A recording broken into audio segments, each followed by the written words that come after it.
جاگو شب برات عبادت کی رات ہے۔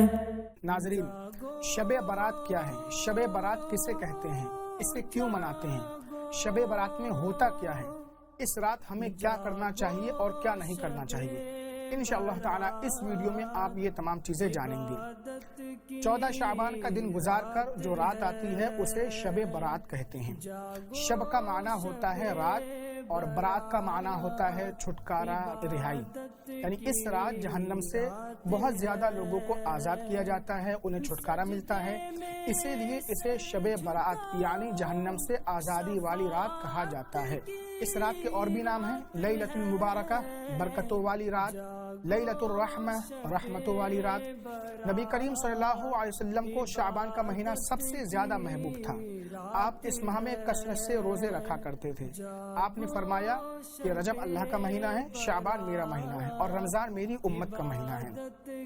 حضرت عائشہ صدیقہ رضی اللہ عنہا فرماتی ہیں، میں نے اللہ کے رسول صلی اللہ تعالی علیہ وسلم سے عرض کی، یا رسول اللہ صلی اللہ تعالی علیہ وسلم، آپ شعبان میں ہمیشہ روزہ کیوں رکھتے ہیں؟ آپ نے فرمایا، اے عائشہ، یہ وہ مہینہ ہے جب موت کا فرشتہ ان لوگوں کے ناموں کی فہرست تیار کرتا ہے جن کی اس سال کے ختم ہونے سے پہلے اسے روح قبض کرنا ہوتی ہے، تو میں چاہتا ہوں کہ جب وہ میرا نام لکھے تو میں روزے سے ہوں۔ ناظرین، اس رات میں سال بھر میں ہونے والے تمام معاملات کا فیصلہ کر دیا جاتا ہے۔ قرآن پاک میں ہے، فیہا یفرق کل امر حکیم۔ حضرت عائشہ صدیقہ رضی اللہ عنہا بیان کرتی ہیں، اللہ کے رسول صلی اللہ تعالی علیہ وسلم نے ارشاد فرمایا، اس رات میں سال بھر میں پیدا ہونے والے مرنے والے لوگوں کی ایک فہرست لکھی جاتی ہے۔ اس رات میں بندوں کے اعمال اٹھائے جاتے ہیں، لوگوں کا رزق اتارا جاتا ہے۔ امام محی السنہ فرماتے ہیں، نبی کریم صلی اللہ علیہ وسلم نے یہ بھی ارشاد فرمایا، اس رات تمام معاملات کے رجسٹر فرشتوں کے حوالے کر دیے جاتے ہیں۔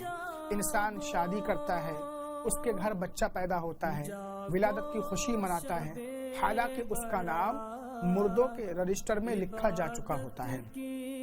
ناظرین، اللہ تعالیٰ اس رات میں بے پناہ لوگوں کے گناہ معاف فرما کر ان کی مغفرت فرما دیتا ہے، انہیں بخش دیتا ہے، انہیں جہنم سے چھٹکارا عطا فرما دیتا ہے۔ جیسا کہ ترمذی شریف کی حدیث ہے، اللہ تعالیٰ شب برات میں آسمان دنیا پر نزول فرماتا ہے اور بنی کلب کی بکریوں کے بالوں کے برابر لوگوں کو جہنم سے آزاد فرما دیتا ہے۔ روایتوں میں آتا ہے کہ بنی کلب عرب میں سب سے زیادہ بکریاں پالنے والا قبیلہ تھا۔ اب آپ اندازہ لگا سکتے ہیں کہ اس رات میں کتنے زیادہ لوگوں کی بخشش ہوتی ہے۔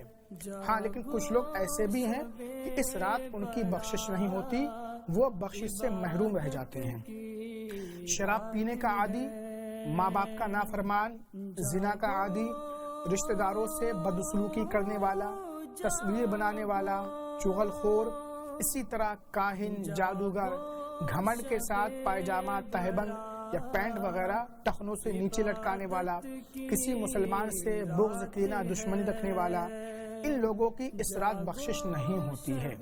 لہٰذا تمام مسلمانوں کو چاہیے کہ شب برات آنے سے پہلے ہر چھوٹے بڑے گناہ سے توبہ کریں۔